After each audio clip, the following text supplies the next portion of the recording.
Ravenclaw Reads. This is Courtney. You're joining me for another daily reading vlog. If you're new here, welcome. Thanks so much for joining. Check out the content on my channel to see if this is a place you'd like to frequent. And if you're returning, thanks so much for coming back. Don't forget to hit the subscribe button, hit the bell for post notifications, and also check out the memberships to see if you want some extra perks on the channel. So all week I have been doing daily reading vlogs and I have really enjoyed it. I don't have one for Friday. I'm actually filming this on Friday because I posted 2 videos on Thursday. And so I'm giving people a chance to catch up. And yesterday, what happened? I don't know what happened yesterday that prevented it, but I just kind of wasn't really even checking for it. It was a busy day. I'm gonna adjust this real quick. With work, and then it was the first day of summer break for my kids. And so it's just like, you know, a little bit more busy. So I did read yesterday though, so I want to tell you what I'm reading. First of all, on Spotify, on the audio, I am listening to Problematic Summer Romance. Now I talked about reading this and it wasn't really hitting for me, so I decided to take it to audio. And guys, it's still not the best. I don't know what it is. I'm on chapter 17, which puts me, let me see, 39% into the book. And I guess I just don't like the female character or the guy character. And so the idea is that the female character's brother is getting married, but there's a backstory with this older guy, Connor, when the main girl visited Scotland, I want to say, when she was 20 and he was 36. I guess they had like a fling or whatever. And so like, as we are in the present day, we're getting clips from when they originally met 3 years ago. And I guess the whole like shtick is that he's older and she's such a kid, and he just keeps saying that over and over, but like it's not stopping him from wanting to date her and protect her. But they both are just very, I don't know, annoying. I don't like the way she tells her side of the story. Like she's very like nonchalant and she's funny girl. She's definitely like not like the other girls. And then he's like grumpy, but in one-word sentences. Like he only says like one word at a time. And so it's really annoying. So I think the only way I could get through this would be through audio, but I want to just knock it off of the list because I did pay for this book on Kindle. And so I want to see it through. So I'm reading that. And then on Kindle, let me pull it up on the app here since I don't have a Kindle sitting in front of me.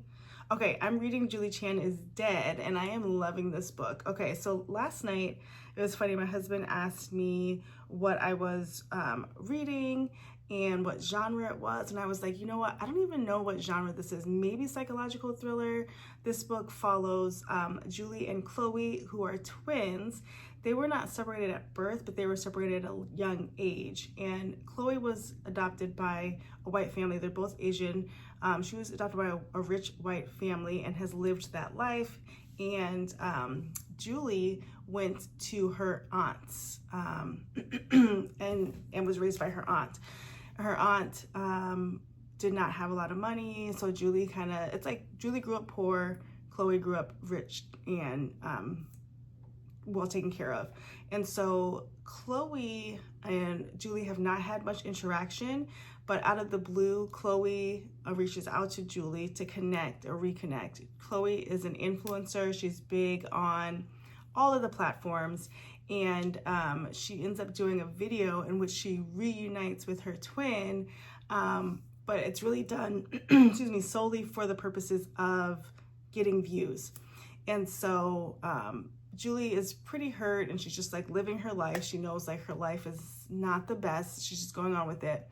And she gets a frantic call from Chloe, and it's like she can't even make out what Chloe's saying.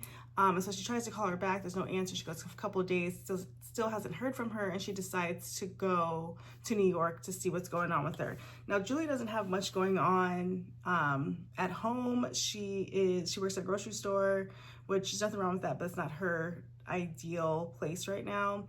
and she keeps getting in trouble for small stuff at work. Like she ate a sandwich, she got in trouble for stealing a sandwich. Like her boss is really on her, which if we just unpack a little bit, it's always like the most basic jobs where the bosses are on your back like crazy, and then like the jobs that seem really important, your bosses are like, oh, I'm not gonna micromanage you, and you're like, could you tell me a little bit more of what I should be doing? So that's interesting. Anyway, so she goes to New York, Julie goes to New York to check on Chloe. She goes to Chloe's apartment and realizes that it's like a locked down apartment, but the security guard thinks that she is Chloe and lets her up into the apartment, only to find that Chloe is dead.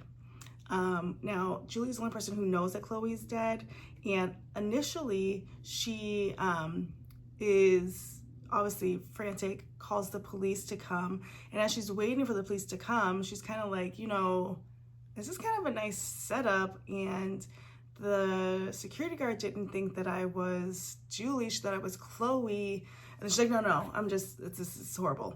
So then the ambulance gets there, and they see Julie's backpack on the counter, and they're like, oh, is this your sister's bag? And in that moment, Julie decides that Julie Chan is dead and she's going to become Chloe. And so they take Julie off. She's kind of lied to the police. She is frantic about that part because she has fully lied to the police. But she starts going on as Chloe. Excuse me. So as Chloe, she has like assistants. She's got to like figure out the DMs. She can get into Chloe's phone because they're twins and the face recognition reads her, and she's trying to like catch up on basically her life. So she goes into the DMs to see like who are the people she's connected with, and the first big thing she has is an event that she has to go to around the Belladonnas, and the Belladonnas are like this, almost sounds like a secret society type thing, and every year they have a trip, but it's like an unspoken trip in June. And this trip, all of the girls go. Chloe has talked about it, but only in the sense that she's never going back. And so now Julie as Chloe is like, I'm intrigued to find out what this trip is, but whenever she asks people, they won't say anything. They say, it's like, what are you talking about? You're going crazy. There's no trip. Like, I don't know what you're talking about. When they go to the trips in the past, they can't bring any phones or anything. It's just like the influencers fall off the map for like a week, and then they come back bronzed and ready to go. So nobody really knows what happens on this trip, so I think that's kind of where we're going. But alongside all of this, Julie, as she's playing Chloe, is struggling with the imagery of Chloe's death and just the way she's taken over and all those things. So this book is really, really good. It's a short book too. I'm 28% in, and I'm hoping to, it says I have 2 hours, 43 minutes left in the book, hoping to finish it. Yeah, so I'm 314 pages, and on page 87, hoping to finish it today. If I get an opportunity to, because it's just good, and I'm on a good streak of reading books this week. And then, so that book was also on a sale, an ebook daily deal. So this is a brand new book. It was on Book of the Month Club, and I think I got it for $1.99. So kudos to me. And then after that, I don't know what I'm going to read. I do need to tap into my eARCs because they are sitting waiting, and they're both romances, which is not what I was looking for. I also have a couple of fantasies I could look into. I also have the literary fiction, so I just have to figure out what I want to read. And I had a couple books that came to my Kindle this week that I haven't touched yet. So that is the start of Friday. I will hop back on later. All right, hopping on for the rest of this video. Not much to update. Continued reading Julie Chan is Dead. This book is by Leanne Zhang. I don't think I said that. I am 41% in, and so it's really good. It's actually turning into like a mystery thriller as it unfolds, so it's hard to like say too much because I don't want to spoil it for anybody. Sorry, just adjusting that. But it's definitely still very good, and I think I'll probably finish it early tomorrow. Today was not super busy at work, but still had a good amount to do. And then Reagan has been sick, and so I took her to the doctor just to make sure she didn't have, like COVID or pneumonia or anything, and she is all good. So she's been up and around. She's been kind of down for the count since the last day of school, which was Wednesday. What else happened today? I think that's it. I've been trying out the Books Color 7 Gen 2 because that is an unboxing that's coming your guys' way, and I want to be able to tell you a little bit more about it. Right now I'm not seeing that much difference between the Gen 1, so I want to like look up actual specs to see like what am I missing. But other than that, that's pretty much what I'm gonna do.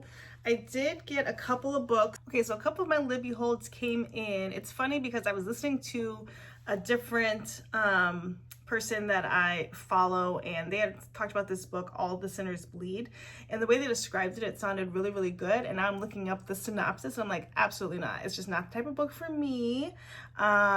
It just is a little bit more violent than I would like, so I'm not going to do that. But I did get it from Libby, and now I'm seeing it's on Kindle Unlimited, so always check both.